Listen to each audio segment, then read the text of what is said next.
morning, good afternoon, or good evening, and welcome back to Bariatrics and Beyond, the podcast where we talk about life before, during, and beyond bariatric surgery. So grab yourself a drink and a healthy snack because today we're talking all about beyond bariatric surgery, and that is plastic surgery and all that goes into the recovery. So on the show today, we have two in-person guests. We have Rachel. Hi. And we have Nicole.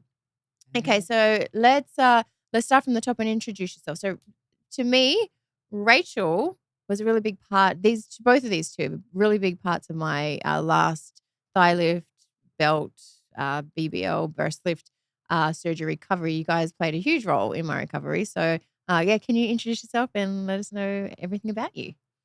Okay, my name's Rachel. I run a Renue Beauty Bar. I do post-op specialist here in Las Vegas. I'm 33. I don't know. I don't like introducing myself. It's so embarrassing. No, you did fine. You did fine. And then who are you? I've never seen you before. Yeah. No. I was actually Kayla's companion for her surgery multiple times. So I was actually looking after you. You're my sister too. Well, I'm that just as well. in case people don't know.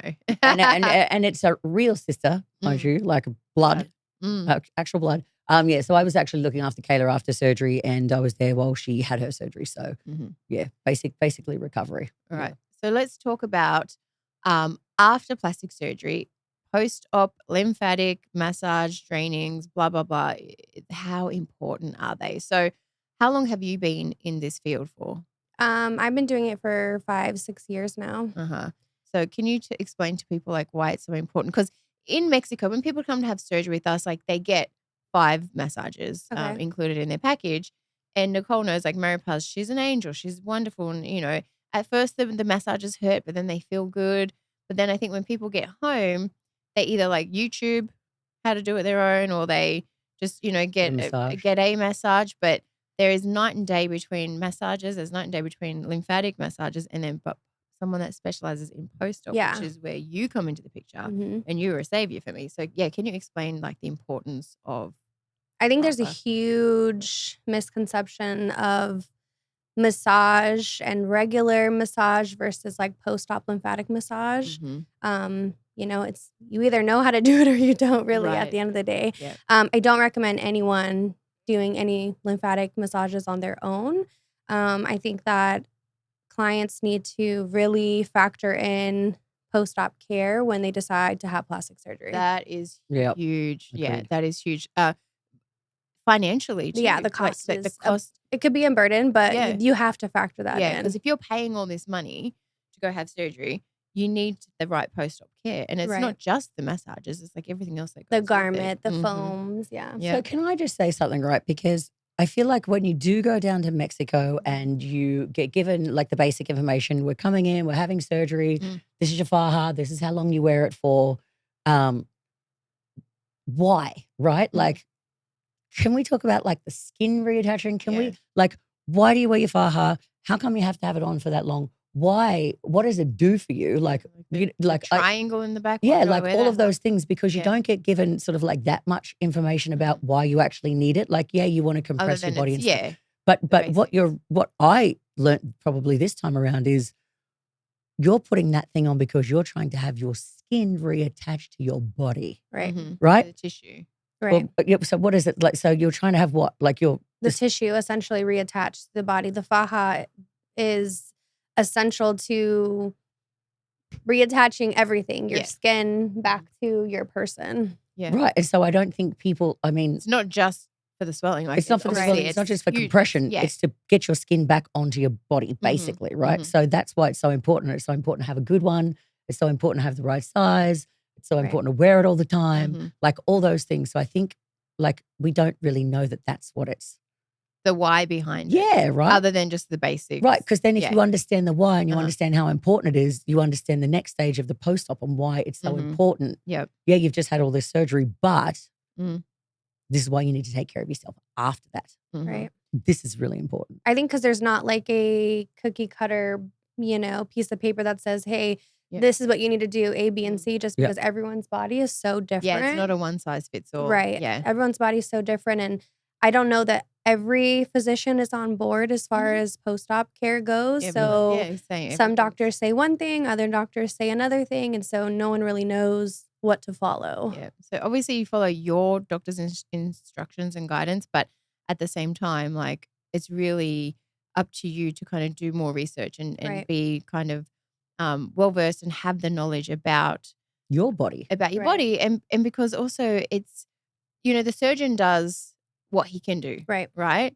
But if you want to, like, if you want the best results possible, like it's also it's on you too. Right. Like, you need to be strict. You need to be on your boppy. You need to be in your compression. You need to be having your foam. So like for people that are just like brand new to the plastic surgery world, like can you explain basically like when do they start getting these massages?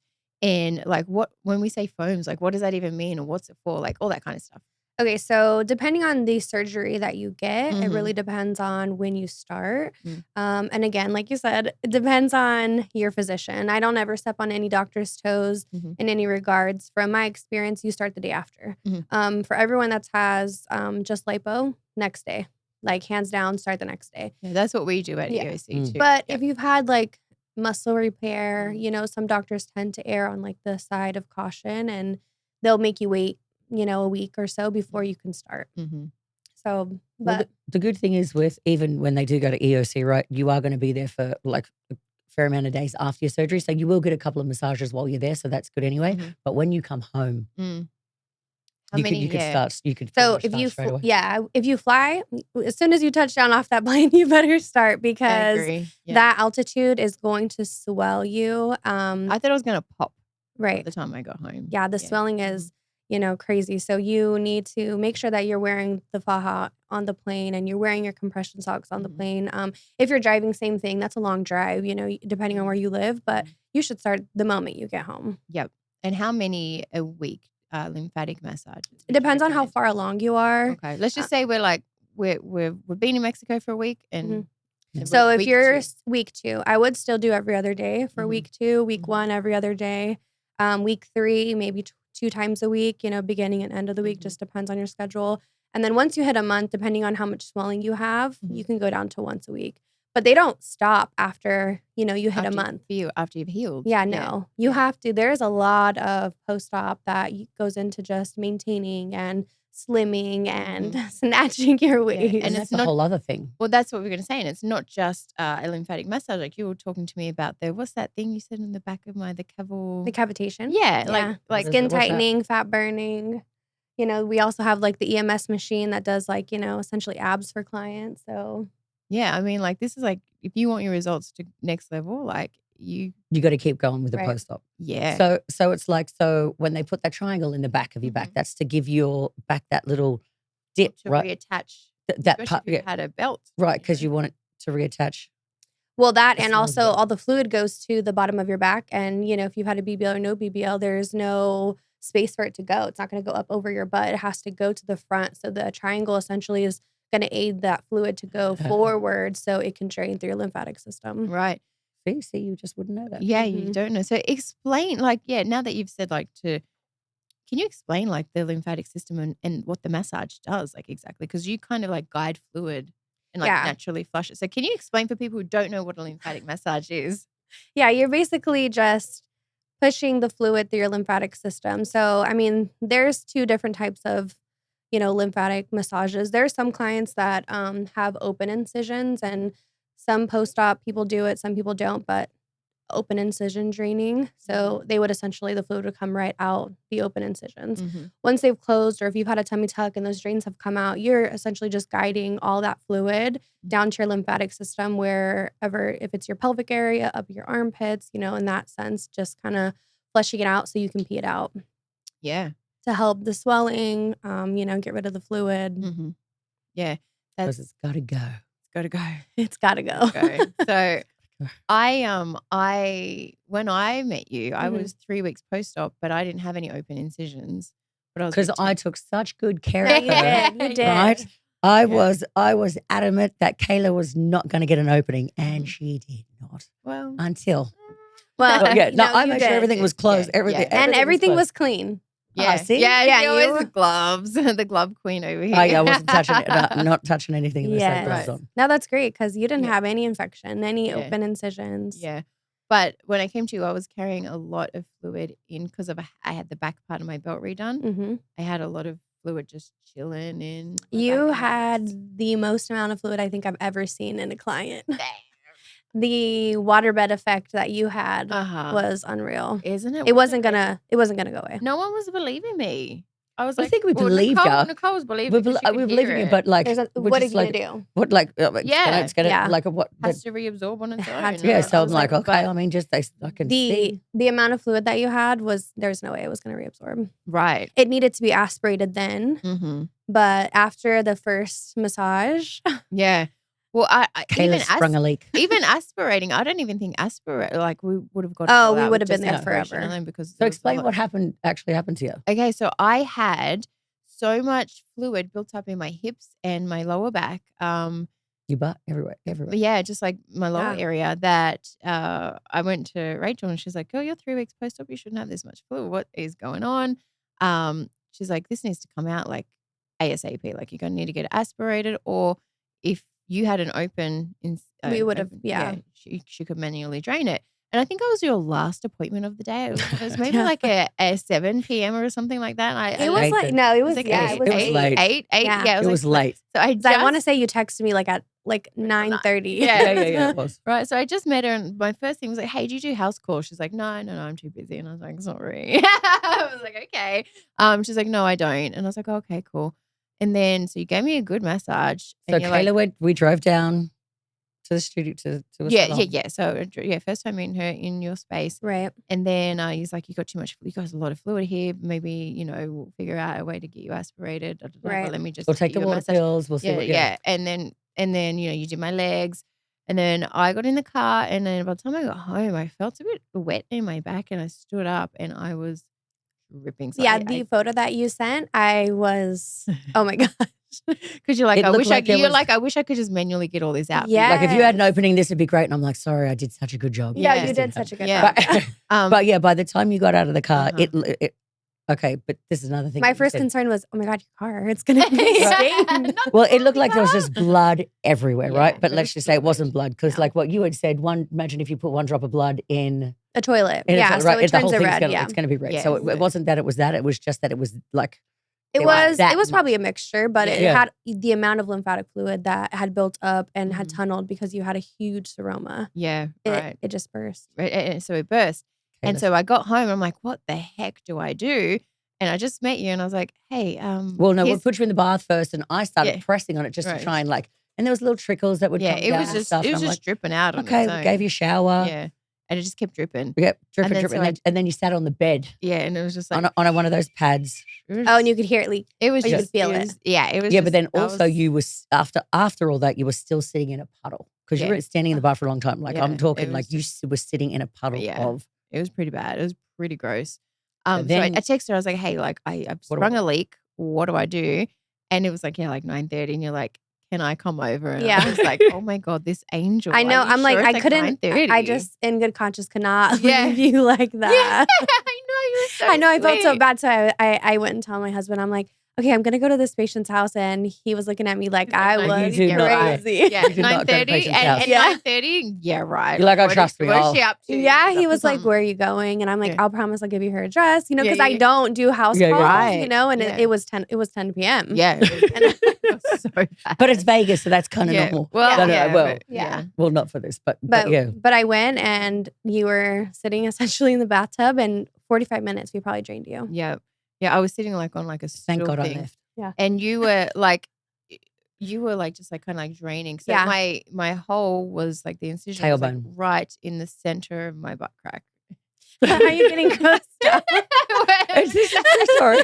We're looking at Matt, who's controlling the light. He's like, oh gosh. He's like, this is TMI. But no, if if he was to watch the video that we let's insert video here. Oh, I don't know if YouTube will allow, but we do have a video of it. We can cover it. You were just because you had the hole, it was essentially the bottom of your back above your butt crack, I guess, and pulling that fluid through, and that had air. The air, well, because you had a seroma, so it had tunneled from hip to hip. Yeah. So pulling out that, you drained for 45 minutes. It was gone. Like it was literally like. Thank God! Thank God I left. I would have. How much fluid in? Do you think I would have got like a couple of liters? A gallon? Well, we put a towel down so it didn't stain your chair, and that towel was it was heavy. Yeah. I reckon close to a gallon, maybe. Oh, it was maybe just under, but I think there was that much. Well, I mean, considering the days coming when you did have to get it aspirated, the amount of that just kept coming out. So I can only imagine how much really came out of you. Yeah. But then what happens when that much came out of you? It was almost like, because like you had said, carry orange juice, drink some juice. Oh, that's a really good tip too. Right, because after that, Kayla started shaking. She, it was way too much fluid for her body to handle. That you probably went into shock. Yeah, because she was shaking a bit. I'm like gray. I hadn't eaten. Yeah, she was gray, a little bit gray. I'm like, but whether we have drained it or you would have leaked it, I think it would have happened. Yeah, but it was so much. Your body was carrying way too much weight at that point. Yeah, that was crazy. But so Rachel was saying, have an orange juice at your savior, basically before you get a massage or what, when you jump in a shower. If you have some juice, it's gonna spike you back up. And so after you carried that for surgery, a long time. But even not just me, but like anyone, because you take your Faja off, your blood pressure drops. You kind of might get a bit lightheaded. So you always said carry. That's my biggest tip to all my clients. And Make sure you have orange juice after surgery because it works like if you're a diabetic patient. It spikes your blood sugar up just enough for you not to get dizzy. Yeah, because I would before Rachel, even just showering and stuff, I would always water. I need water. I would get so I would get dizzy. My heart would be racing, and then you would start to get that faint feeling. That faint feeling. So had you have had orange juice then, you'd have been fine. We started with the OJ after that. We always had a bottle before her shower. Every time I felt a little shake, it's give me a swig of my juice. But it works. It does. It works so good. It really, really Everybody carry some orange juice. Yes. Yeah. That is my biggest tip for all my clients. That and no salt. Yes. So can we talk about that? I don't think people understand. I don't think they do either. No. I think... Look, because I'm one of those people, right? Nicole loves a burrito. No, I hear you. I hear you say don't have the salt because of the swelling and stuff like that. And I almost say I want to understand. It's not that I don't understand. I just don't pay attention. Do you know what I mean? Like I know that you're saying don't eat it, but it doesn't register. Yeah, you know what I mean? I hear it, but I don't really listen to it. Do you know what I mean? Okay, that's what it is. So if you, but I feel like sometimes for people like me, you have to go, no, listen, this is what I'm saying. Yeah, if you have this salt, this is what's going to happen. Yeah. And people talk about it just in a normal monotone and just one of those things that you hear and you glance over or you bypass over. You know what I mean? Do you think it's so minor? But I wish someone had said to me, and I know they did, make sure you have protein after your surgery. Otherwise, your arms are going to go saggy. If someone would have said, this is why protein is so important. I'm pretty sure I told you that. Yeah, but not like that. You know what I mean? Sometimes you have to be a little bit more forceful because I'm not going to really pay attention. This is why. Yeah. You have to do this. Salt is one of those things. Dairy too. Dairy, red meat, salt. Yeah. And that's so funny because most of my clients, as I'm going through the process, and I'm talking, so what'd you eat today? Just to kind of slip it in. Suss it out. And a lot of times when I say that, they're like, we were friends until you told me I can't have A, B, and C. And I'm like, do you want to heal or do you not want to heal at the end of the day? Yeah, you need the protein to heal, but you can't have dairy protein. You have to have whey and what's funny is majority of the Mexican physicians or, surgery, in Mexican or Colombia, they provide whey protein to their clients. There's nobody that I know of, at least, and I shouldn't say nobody, but that I know of in the States that take the protein. Here's the gallon of, powder that you need to eat because protein heals you. Yeah. Oh yeah. It's such a builder. So going back a little bit, when you just said Mexico or DR or whatever. So you get, the beauty of you get patients that have surgery from all over. So you've seen all types of work. All types. Yeah. So where would you say, what country or what area produces the best results? Plastic results? Yeah. Plastic results? I think Mexico. Hey, viva la Mexico! I think that they yeah, sorry. between them and Colombia, they're I feel like they're the curators of, lipo and like, their innovations of, rib removal and, all these things that they do makes that much more of like a silhouette and that shapely that women want. Right. There's doctors here in the United States that do it and they have fabulous, but the cost. Right. Yeah. You can't compare. So I got to know, like, out of all your clients, and I'm sure, obviously you don't have to name people or anything, but be allowed to name people. I'm not asking her to name people, but like, what's the most like, I guess not bizarre, but like the most extreme surgery that you've dealt with? Like extreme results. Like, well, you just said rib removal. Like, have you had girls that have had their rib I have had a few clients that have had like lipo and then they'll get like rib luxation. What's so it doesn't. that? So they like, I guess they break it, or they like sublux it, so it's still there. They just push it out of the way a bit. Yeah. So it gives you more of that. Is that like the ribs on the bottom? Yeah, so it's that bottom, and they sublux it, so you have that much more of a tinier waist. What's the? Do you reckon you need that rib, right, to protect your organs. Do you need people? it? Yes, do you really but I mean, they wouldn't do it otherwise. I think if it wasn't like safe, I think removing it is extreme, but. Yeah. So what's the tiniest waist you've seen, you reckon? Like your waist is pretty tiny. Your waist is pretty tiny. No, really. That's because the bum's so big. No, it's actually my bum. That is a good illusion though. Most clients are like, "Oh, my waist isn't small enough," and I'm like, "Yeah, but your butt's huge, so it makes you look." It looks like it's small. But I don't know, maybe like 20 inches. Damn, that's tiny. Yeah. Wow. But what are you, like 23? No, I wish. I was like, I think I'm like 25. Oh, ma'am, excuse me. Just depends. But wow, 20 inches. That's like tiny.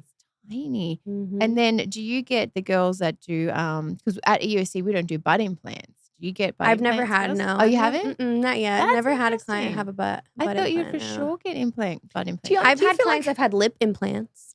Oh, yeah. See, I think I tried that. Yeah. You wait. These? Yeah. Okay. What? We were talking about the lower half of the body. I didn't know what we were talking about. I mean, I've never had those. She's never had to massage those ones. That's a different price. Well, listen, I feel like... You know what? That's funny that you say that because my first ever post-op client was a male and he had the inner thighs done. Oh, and so I definitely, but it was my first experience and, you have to just go in and, the skin is very... different? No, it's just like... it's neurotic tissue, like, when you're massaging into the thighs, and the fluid is, getting pushed into areas. Yeah. And so, but he was gay, thank God. So he had, but he's the most loyal client I've ever had. But, yeah. So that's the closest I've ever gotten to massaging done. I think I would pass it otherwise. I feel like, do you think that like when butt implants first came around, right? There's so many more people getting BBLs now because it's almost more natural and stuff like that. Do you think it's kind of phased out a lot? I don't think so. I mean, it just depends what. In, the celebrity world, it's essentially like everyone's getting it removed and skinny is in again, but I don't think it will ever go away. Yeah, I don't think so. It'll come back around. Yeah. You know what I mean? I don't know. I don't even know if I've known anyone that's had butt implants. I think the BBL, but butt implants I think are more common in girls that don't have enough fat. Oh, right, okay. Yeah. So they have to put something. Yeah. They want that projection, because I think a BBL just gives you like round, but it doesn't necessarily give you that shelf. Yeah. I mean, sometimes it does. I guess it just depends. Like for me, I really want that shelf. I'm not going to lie. I want that shelf at the back. But I think because I am a massive weight loss patient, my fat, it drops. Like because my skin. Yeah, the elasticity is has lots of elasticity. Mm-hmm. So I can even see because my scar is all widened already. So like it's weighing down. Your butt's heavy, so for me, my butt drops. It doesn't have that projection up top there. And you're probably not going to get it that way. Not with a BBL. Like I could probably do another round of BBL, but I'll be concerned that it's going to drop again. So I would probably need an implant if I want that. Would you do it? Absolutely. She's thinking about breaking that rib. Earlier, like I'm not joking. Earlier when you just break it, like it's still in there. It's not that You're dangerous. like, wait. No, earlier when you asked me, you were gonna say, I thought you were gonna ask me, what client have you had that had the most amount of surgeries? I was gonna say you, ma'am. Me? Really? I don't know that I've had any clients that have, other than multiple BBLs, that have had multiple areas done. Right. Except a weight loss client. I have another weight loss client that she's done. Her stomach, back, and then her arms, but that's it. She's never done anything else. Well, see, and I feel like, especially with this company, right? Like when you go down there, they do everything at once. Yeah. For weight loss patients, because they're specializing in reconstruction. Yeah. So they're doing it all in one go. If you go back for a second round, obviously, the first round is all those things.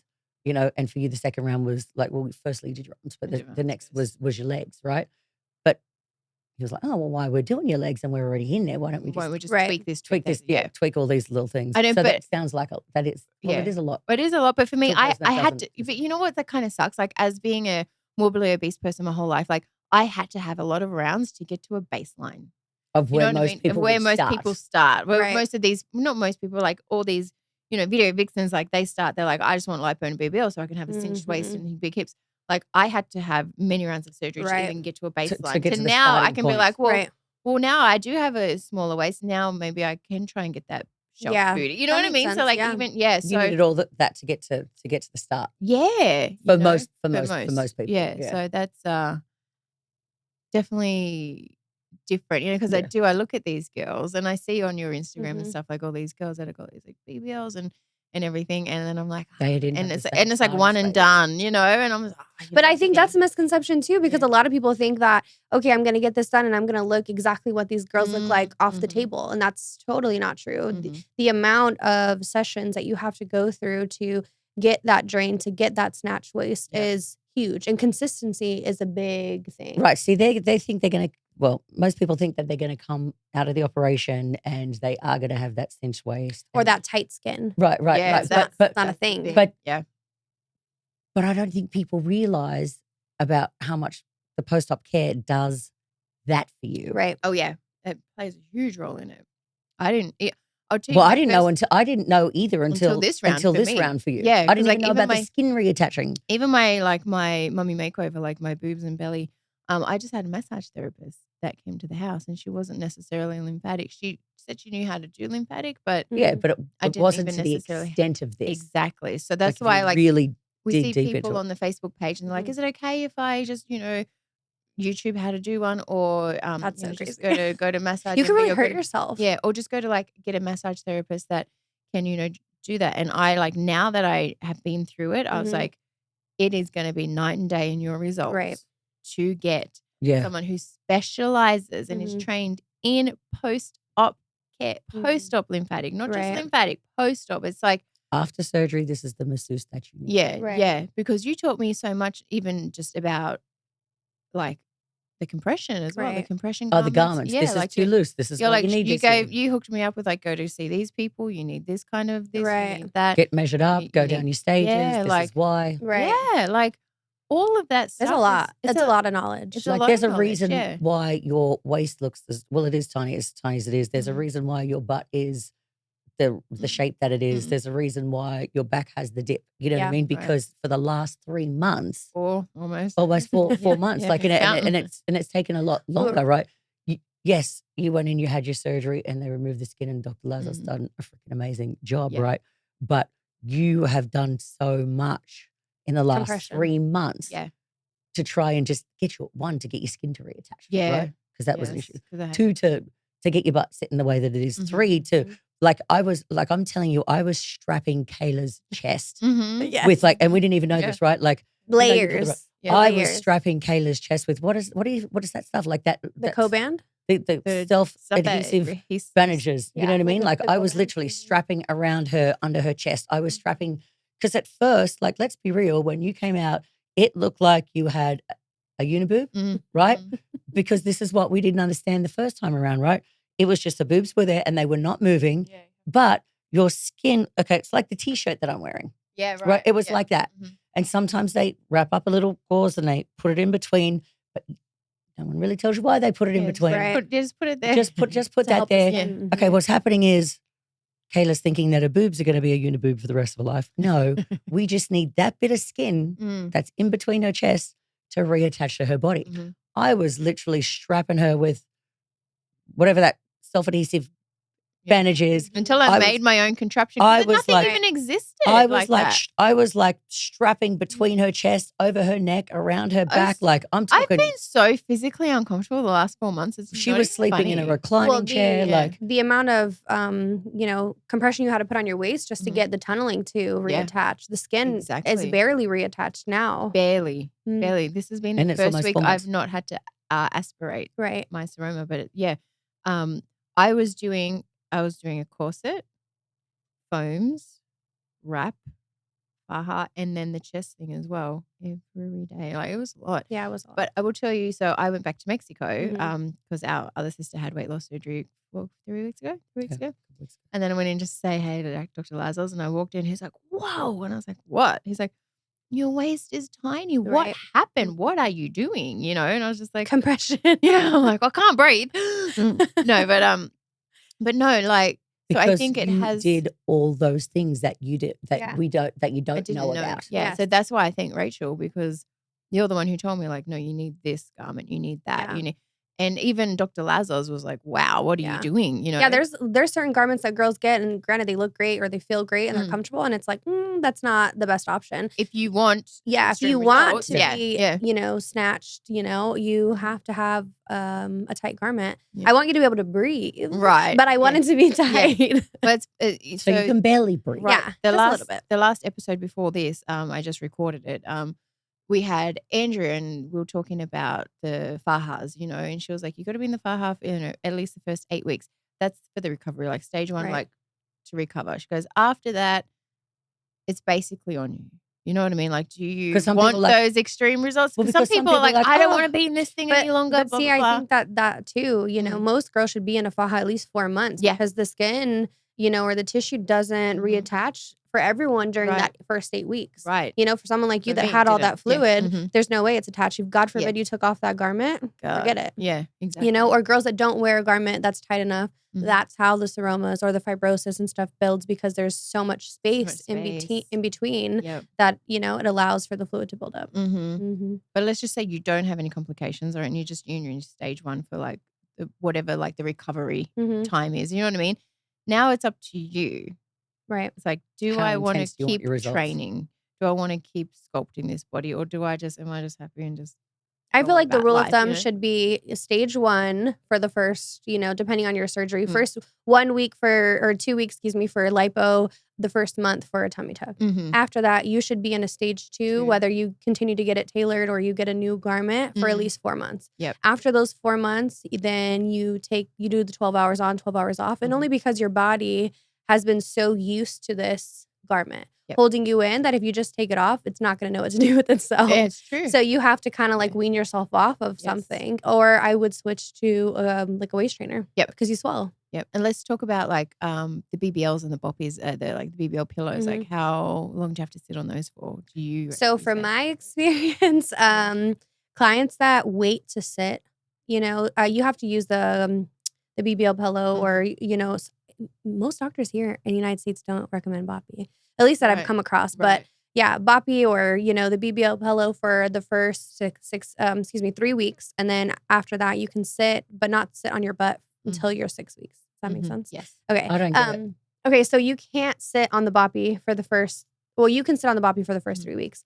But in here, most doctors say don't sit on like anything. Don't even use your BBL. Like let's just say you've just had a BBL. Like for our patients, they all get the combo, so they can't just go not sitting. They can't lay on their stomachs. But if you just go to only a bit like a BBL, you need to lay on your stomach. You need to So they say no BBL pillow for the first 3 weeks. Okay. From 3 weeks to 6 weeks, BBL pillow or boppy. But then sit.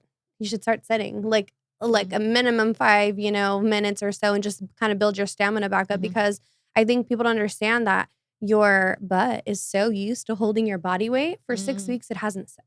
Then, the muscle in your butt will start to diminish and then it creates like a pain sensation when you do sit and it hurts. Yeah. I've had a few clients that waited, like I was so scared. I didn't want my butt to change. So I waited like 9-10 weeks and now they have like pain. Wow. Like severe amount of pain. Mm. So just like you got to wean yourself on and off your Faja, you got to wean yourself on sitting back to like. Yeah. Honestly, plastic surgery is wild. Like, why do we do this to ourselves?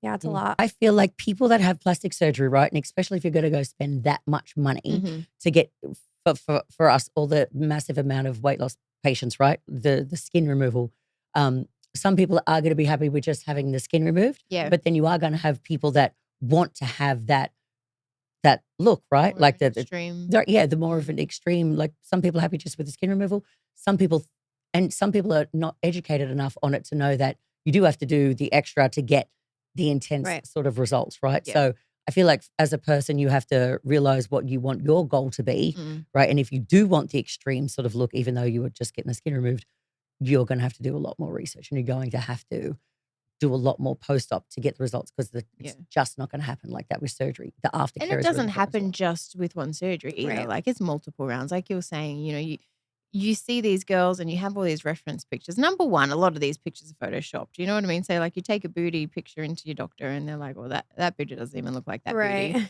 You know what I mean? So like it's always good to have like realistic expectations. But like, yeah, with BBLs and stuff, like you said, some of them are having 2, 3, 4, whatever rounds to even get to that. To achieve that. Can we talk about BBL stinking? Because it's not a thing. Oh my God, thank you. I was just talking about this on the last episode too. It's not a thing, right? Not a thing. What? So on the internet, Nicole doesn't know because she doesn't have the internet apparently. Like she has no social media. But I can tell you the amount of clients that have reached out to me and messaged me since this has like came out. And it's what's come out? And the internet, like I think it's a lot of TikTok. Could have been because of Cardi B or something. It was like some kind of celebrity said that so-and-so celebrity's butt stinks. BBL smells. Yeah. So like what, now that they've just had a BBL and it's starting to smell, or they smell because they've had one? It was about Cardi B, right? It was Cardi, but she's had injections way before she even had like a BBL. I don't know how many rounds she's had, but does she have implants? I don't know. But like some nonsense came out saying that her so-and-so guy that she was dating left her because her BBL stinks. And it's not a thing. Now everyone is like, in the Facebook page, they're going crazy. Yeah. BBL smell. And then someone's like, well, yeah, because if you get tissue necrosis and like they're all okay, that is a true statement. If your tissue dies, yes. The flesh is dying. It smells. Yeah, that's like but it's black. It's black, dark tissue. It's dying. That's a hospital visit. That is not something that we're walking around on a regular basis with. Exactly. But if your BBL smells, that's a hygiene problem. I'm sorry, but that does not have anything to do with fat transfer. that has nothing to do with Go give yourself a wash. Right. Well, and like actually me and Andrew were just talking about this before this episode. Because I wanted her to debunk that as well. Yeah. And she's like, we've had the surgeons tap in on it, and it's like there's no scientific proof that all it is your fat transfer is not smelling. Well, like it's not, but it's like you're more caked up now, so you maybe you just can't like wipe all. You're just not. Maybe you're not cleaning properly. You're probably not used to having that much. Yeah, how much butt? Yeah, and that's what. That's a whole lot more has to clean. But TMI, right? You both know this.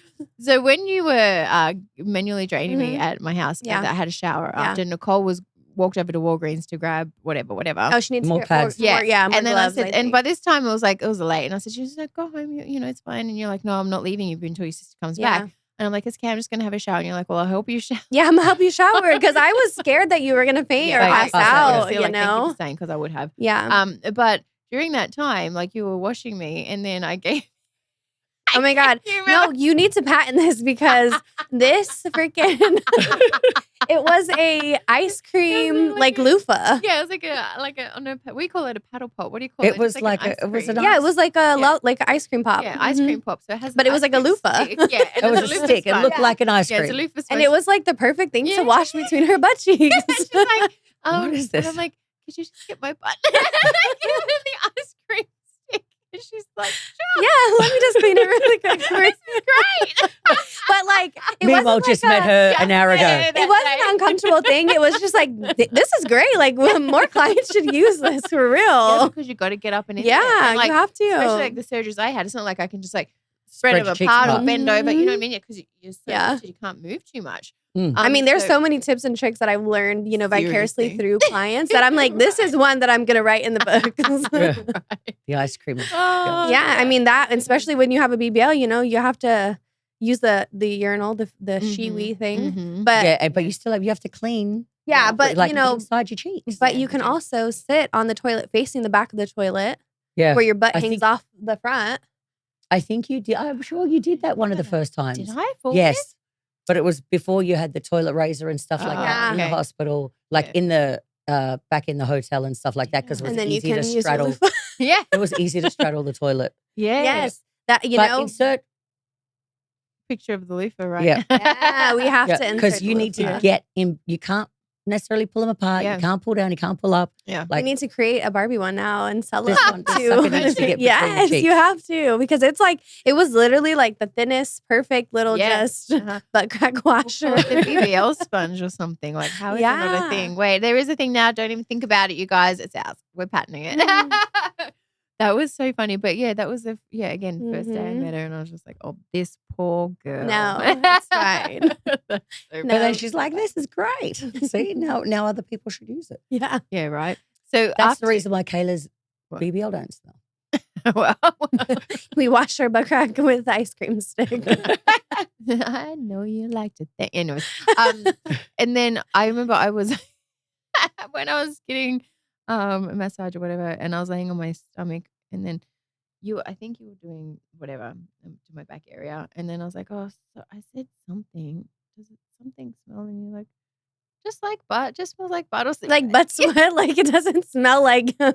You're so funny. Yeah, like not that I'm like up there smelling it, but I think that's funny because a lot of my clients are so insecure. Like, I smell or you smell me because they have to be naked. We have disposable bra and panties, but a lot of them are indisposed and they're so worried if they're on their period or they smell. Like, no, that's normal. Yeah, and I'd always be like, I'm so sorry, my legs are hairy, and you're like, girl, I don't care. No, that's not the least of your worries. Like, I don't care. Yeah, no, most clients you can't shave. You can't wax. So no. That's all part of the recovery process. Going into plastics. Yeah, and you should never have to worry about that. You made me feel so comfortable too, and that's the other thing. Like plastic surgery is so like if you're modest, like all that has to go out the window. Well, you learn real quick. Everyone's gonna see you naked. You learn real quick. Yeah, just to like strip off. Like, like I just come into your room and like we're just talking. Yeah, what are you doing? Da, da, da, da. And I'm just like getting naked. It's just. Me, I would never have done that before in my life. Sure. I still don't do it. Do you know what I mean? Yeah, wait till you get your body done. Yeah, you have if you're like, can you just turn around, please? Well, most clients when they come in the day after surgery, it's the next day. They're very out of it. They're in pain. They're swollen. They have to take off this garment, but they don't want to be touched. And I'm like, we have to take it off. So helping them basically strip down. They have no choice but to trust you and be comfortable with you. At that point. And I think that's something that we forget too, because we've always, we're based in Mexico, so our patients are just there. Yeah. You know what I mean? But like a lot of people that get it done here, they like the next day they do have to come see you. So you're getting like patients straight away, straight out of surgery. And you also have, I know you have some EOC patients too. Yeah. Yeah. I love your patients. They're the sweetest. Yeah, they're pretty cool. They've been through a lot. Their whole journey is not like you said, just straight plastics. It's bariatric. So they've gone through it, but they look phenomenal. Yeah, you actually have a guy that just came to EOC. He's with you now, so that's really cool too. So if anyone from EOC is watching and they live in Vegas and they need like the best post-op lymphatic massage therapist, where do we find you? I'm Sahara and Fort Apache in the Lakes area. I'm actually really close to Mia Aesthetics. Okay. So if you know where that facility is, we're not in the same building, but in the same like shopping center. So what's the name of your studio? Renue. Yeah, I work. My business is Renue Beauty Bar. I work Beauty Bar. Yeah. Yeah. Well, they just contact you on Instagram. Yeah, is that the Instagram. That's how I got you. Yeah. Yeah. Someone. Yeah. Or my phone number. I have a website. You can email whatever. Okay. So just we'll pop it up here. So if anyone needs anything really, like I mean, I have clients that reach out even if they're not coming to me and they just have questions. I will. I'm not a gatekeeper. I'll totally help you, even if you don't. You don't come to me. It's fine. I feel like everyone needs to know and they need to be well informed. So. And what I really liked about you too, because like it is like plastic surgery recovery is expensive, and like these massages they add up because you need a lot. you select packages. Yeah. Yeah. So do you want to talk about your pricing? Yeah, I charge $270 for 3 sessions, $450 for 5. I think it's reasonable. I think it's reasonable. There's a few people that charge, here in Vegas that are a lot more. I mean, they're great. It's just expensive. Yeah. And, I think from me starting as, a single mom, and, aspirations of wanting these kind of surgeries that like, the price point needs to be reasonable, for these people to obtain these kind of treatments, And the result, because you either have the money to be able to afford the results, right? But you're coming from a place where I want to make it affordable so more people can. More people can do it, get the they want. get the right. Yeah, I'm just not in the business of, charging people an arm and a leg to get the results that, that they've spent their hard-earned money doing and or they deserve, I mean, especially for someone like, your EOC patients that have dedicated their, life to like losing weight and all the time and blood, sweat, tears, and effort that they put into this to charge them all this money to get the recovery that they need. No, it's not. And how long do your sessions usually run? An hour, 45 minutes to an hour. Just depends on the client. Yeah. And you're strong. Thanks. Yeah. She is. She's really strong. I'm like, damn. Yeah, no, I look forward to my massages. And I know you say because Maripa's doing your massages in Mexico and stuff like that. And then even other people that have done other massages, even in Mexico and stuff. But when you come away and you need to find a good one. Everyone's like, no one compares to Maripa's. This girl does. Right. Like that's what I was gonna say. Yeah. She's like Maripa's is like our, Mother Teresa in Mexico. I love that. She's fantastic. Everyone and no one. You can tell the difference when you've had a massage. Yeah, you know what I mean. And everyone that comes home, they're like, "Oh, my girl's just not as good as Maripa's," and I'm like, "Well, my girl is." Yeah. So like you're really, really good. Thank you're you. really good. So if anyone is looking to have anyone who's having surgery that lives in Vegas, Rachel's your girl. Thank you. 100%. Renue Beauty Bar. Here's her Instagram. Here's how you can contact her. But yeah, you played a huge role in my recovery. So I thank you so much. You taught me a lot. And I about her snatchedness. Right. Yeah. But no, like, this is my job. Like I see this all day long. Yeah. You know what I mean? But you still didn't know. You don't know unless you have experienced it firsthand. And I feel like, you went through the complications that you went through just made your job that much easier. So you can be there for, your clients and explain to them what you went through. Yeah. Exactly. And like now it's like, well.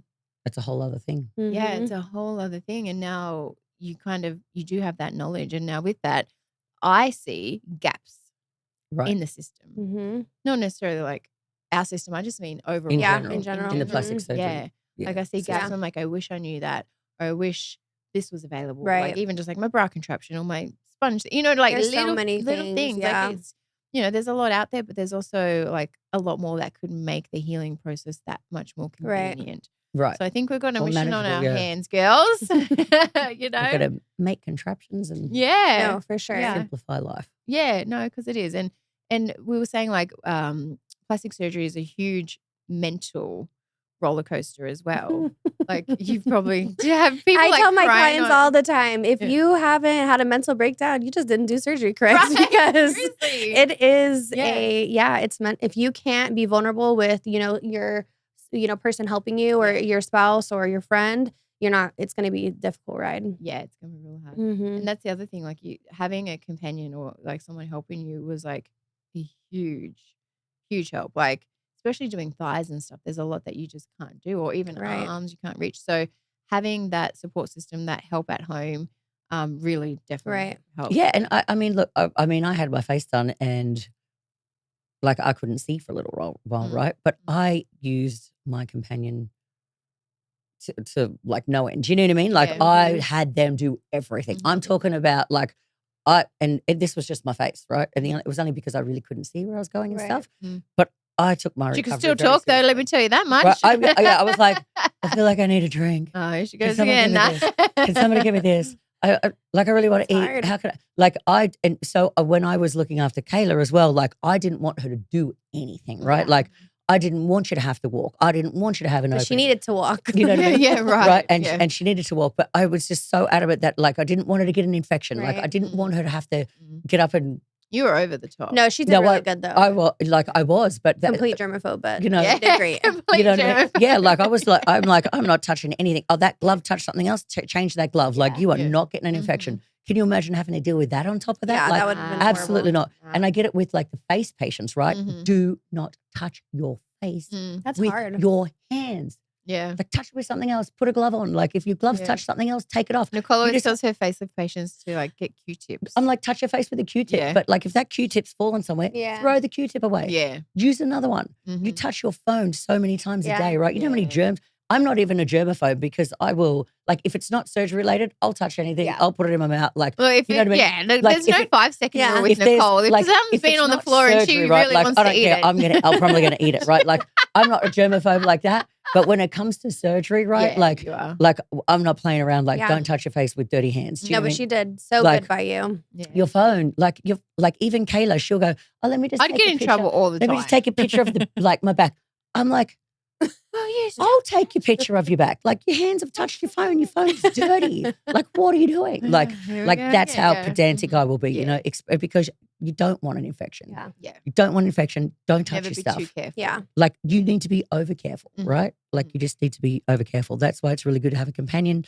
Have them do everything for you. Walk when they tell you that you need to walk. Like drink lots of water. Right. You know, do sort of that Lots stuff, of but let them protein. do stuff for you. You know what I mean? Take the time. It's so important to rest. Yes. It's so hard for people because you don't want to, like, you lose your independence. Right. That's Well, what's then, driving someone me who's, crazy. But then, you know what? Yeah. Work that out before you go in. Because if you don't understand that you're going to lose your independence for a little bit, it's going to drive you mad. Yeah, but then if you have a complication, you lose your independence for that much longer. Like, it drives you crazy. The best thing that you can do is if you are, you know, able to watch somebody clean your house and, you know, do all these things that you would normally do tasks, you know, for a week or so prior to surgery, then you'll be fine after surgery. Practice. Yeah, because it's hard. It's hard not to get up and sweep and clean and do the dishes or take after your children. And then for us, like we're so close anyway, like we'd get mad at each other. Kayla she would just want to do something and she'd get frustrated and I'd get mad because I'm like, why are you bending to pick that up? Like, I'll pick it. Well, I don't want to make you have to do everything. Like we would literally drive each other crazy because I'd get mad at her for doing it. Yeah. And then she'd get mad because she couldn't do it. Do you know what I mean? Yeah. But like,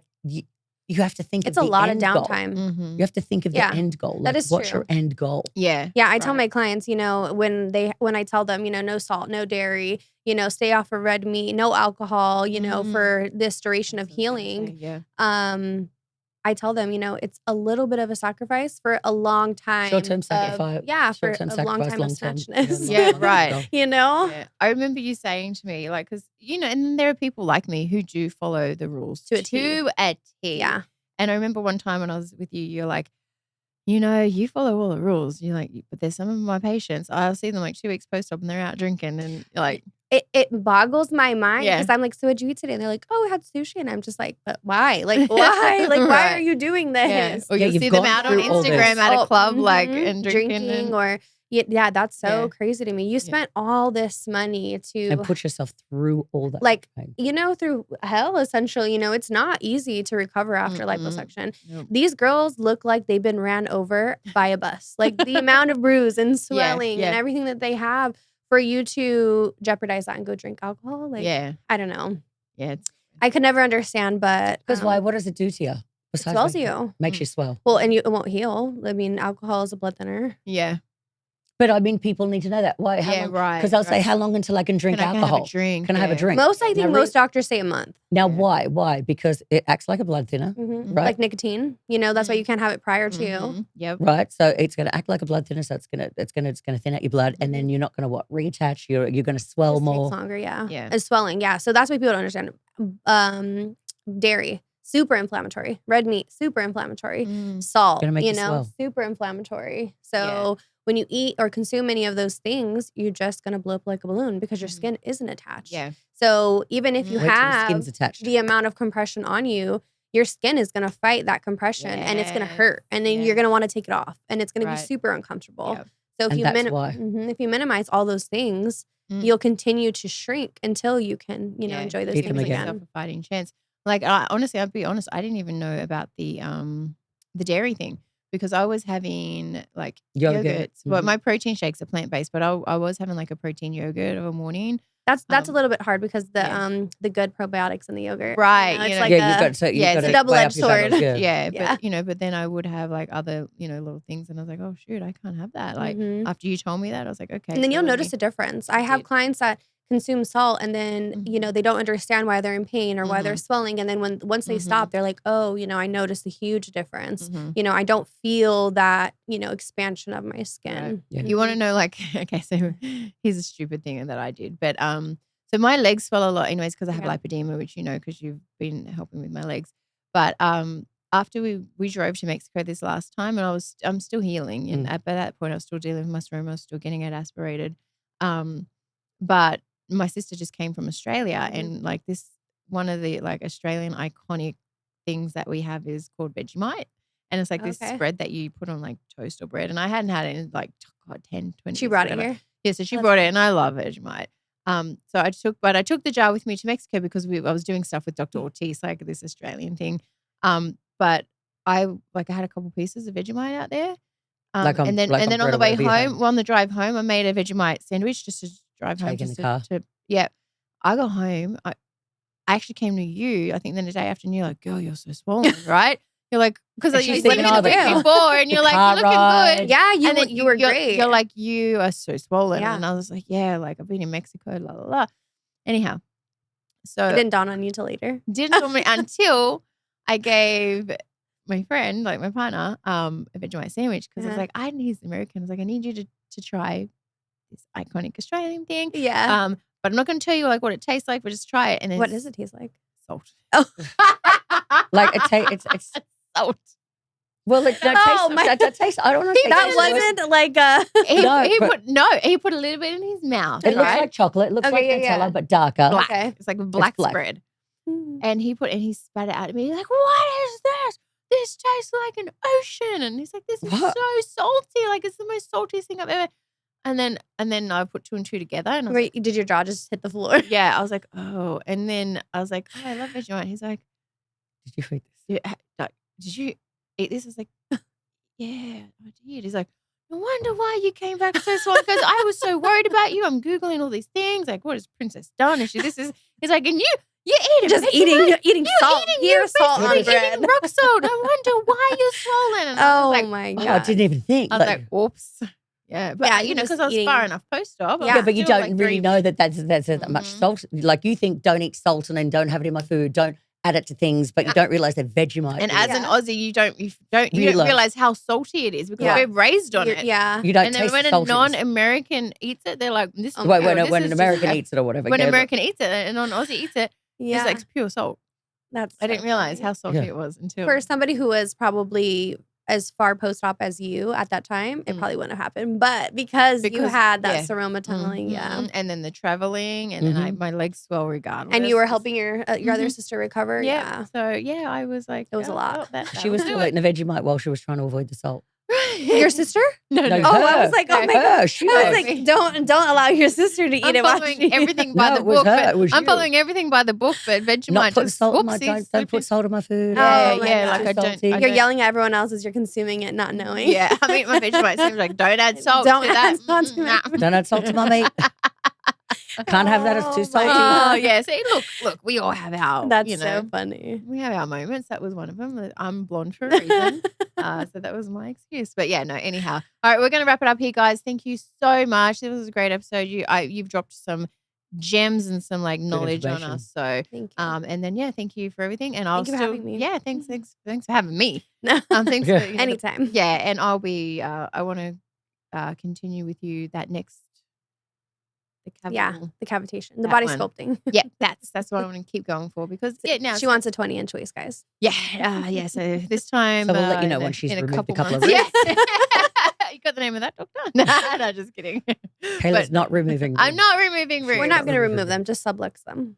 She's probably not doing that either. Well, you never know. You never know. Look, never say never. All right, cheers, girls. Thank you so much.